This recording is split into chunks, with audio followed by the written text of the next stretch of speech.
So this is a short overview of my presentation. I will first define what folksonomies actually are, because there's quite a lot of confusion also in the literature about what folksonomies are.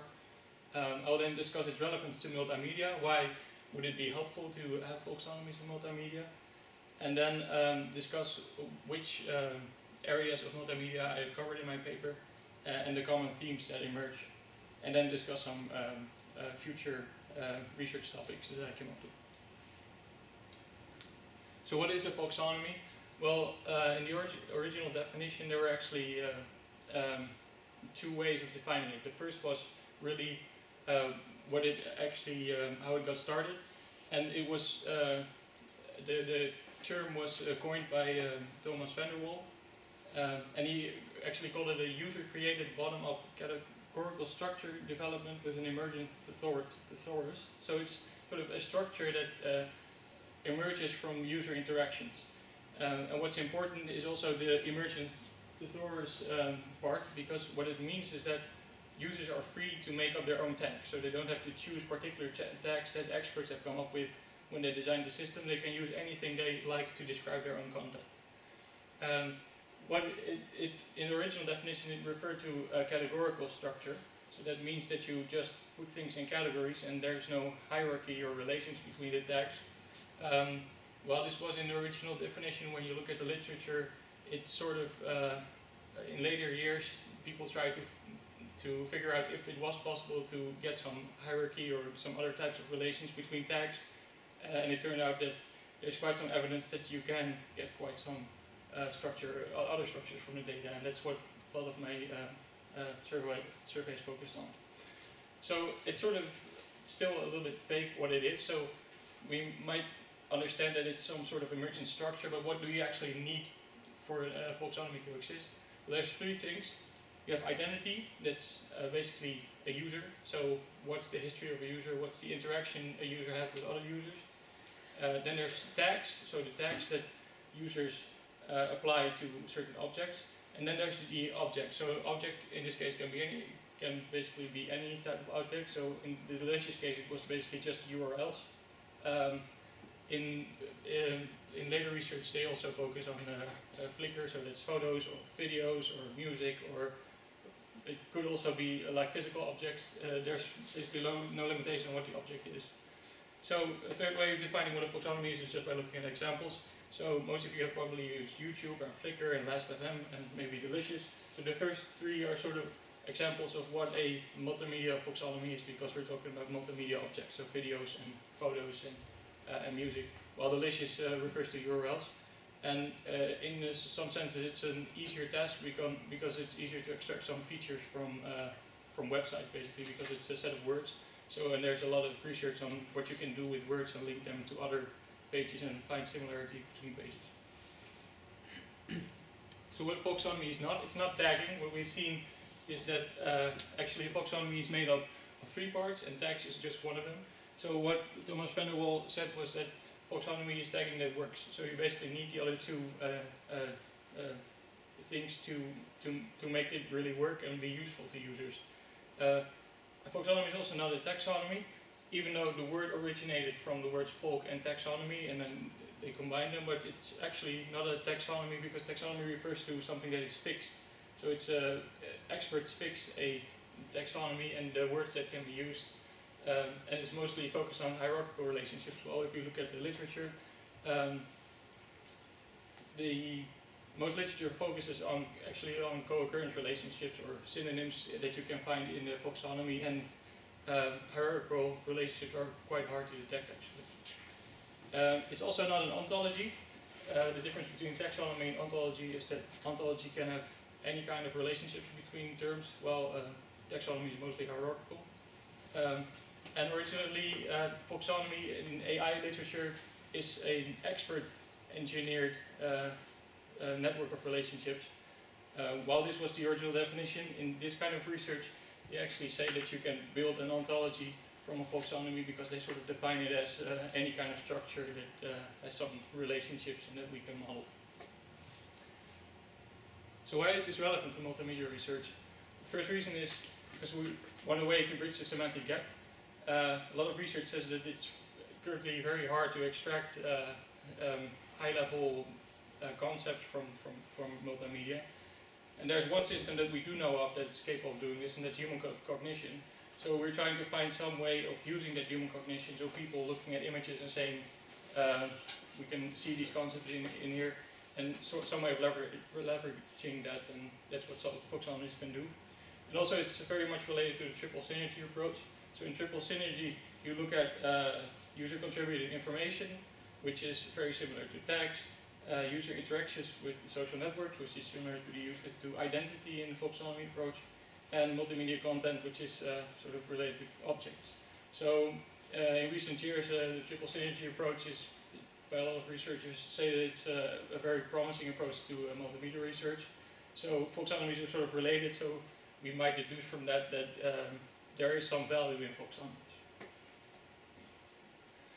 So the applications that I've covered in my survey are learning ontologies, that mostly focuses on learning synonyms between tags, because that makes it much easier to, if you have a search term and you want to search in a folksonomy, it would be nice if the system not only searches for that particular tag, but also tags that actually mean the same thing, but users have just used a different notation or a different spelling or another word which means the same. And also a little bit on hierarchies.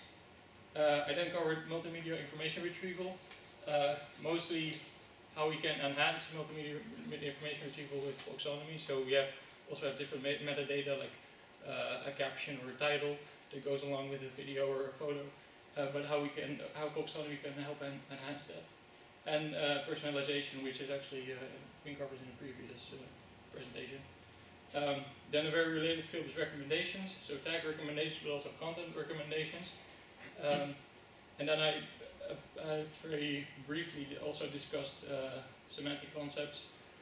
So that's, for example, if we see in the data that there's a lot of a certain type of tags occurring at a certain moment during the year, so there's a very strong peak somewhere during the year, then we can say there might have been some event that is related to those tags.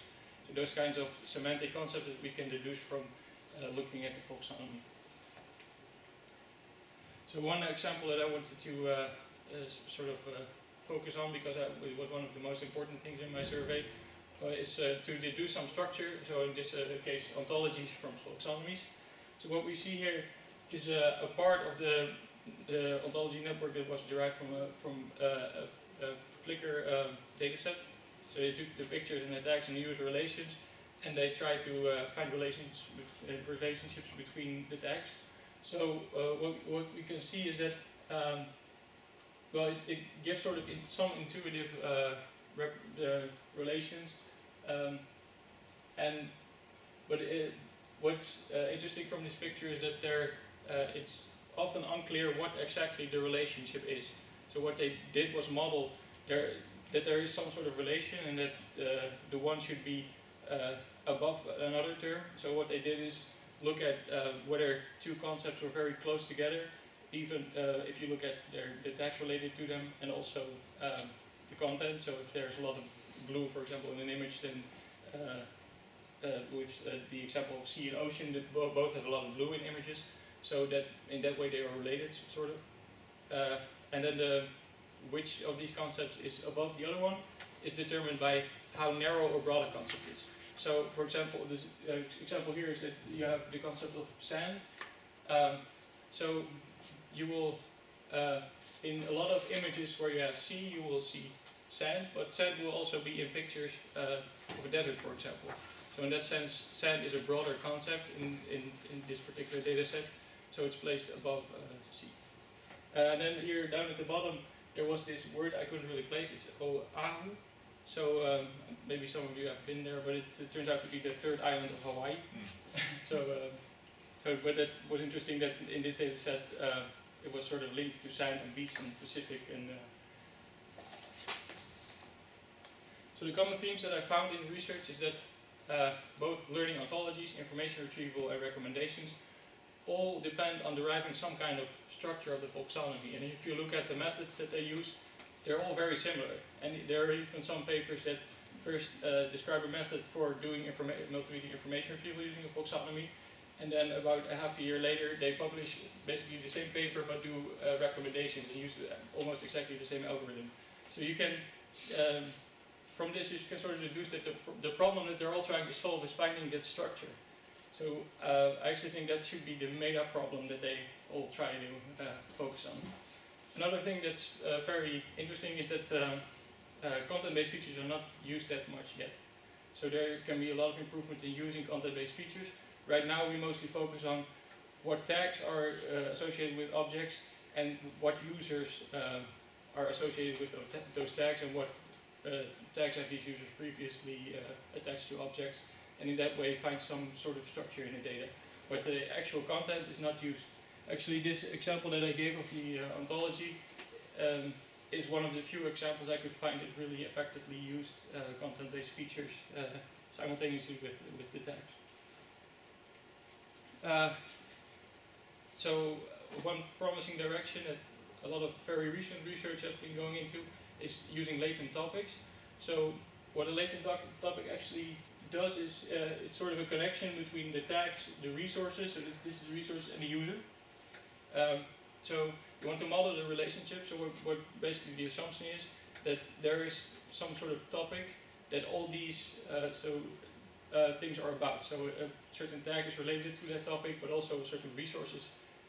So for example, picture is related to the topic, and also a user might be very interested in a certain kind of topic. So for example, if we have somebody who likes to surf, then surfing might be the latent topic that is found in the folksonomy. And then there's tags related to surfing, like ocean or beach and a board or something, and pictures related to that, and user related to that. So actually the latent topics is the connection between all of them, instead of focusing on the direct relationships between the user and tags and the tags and the resources. So the future research directions that I propose are to integrate the approaches. So what I focus on is that the approaches are already very similar, so they should sort of find common ground and focus on or looking at research that has already been done, recommendations, for example, to focus on multimedia information retrieval. Another very promising area is to combine external resources. So some papers use Wikipedia, for example, to find out what the meaning of certain tags was. That improves results a lot. And there should be a lot of focus on how to evaluate this, because there are no really good quantitative measures of finding out how good an ontology is. So you have to find some sort of base truth and compare the ontology that you derived with the base truth that you found, and have a quantitative measure so you can compare the results. And also to have benchmark data sets. So because all these approaches are very similar, it would be good to have benchmark data sets to see if you are doing better than the other researchers. Some other points are that the scalability of the algorithms has not really been discussed. Also not if they are really, it's really possible to do online learning, because all of them are offline learning algorithms. And also how to weigh, or how to find out which users are more trustworthy, so have more less noisy tags, and how to weigh that into the algorithms.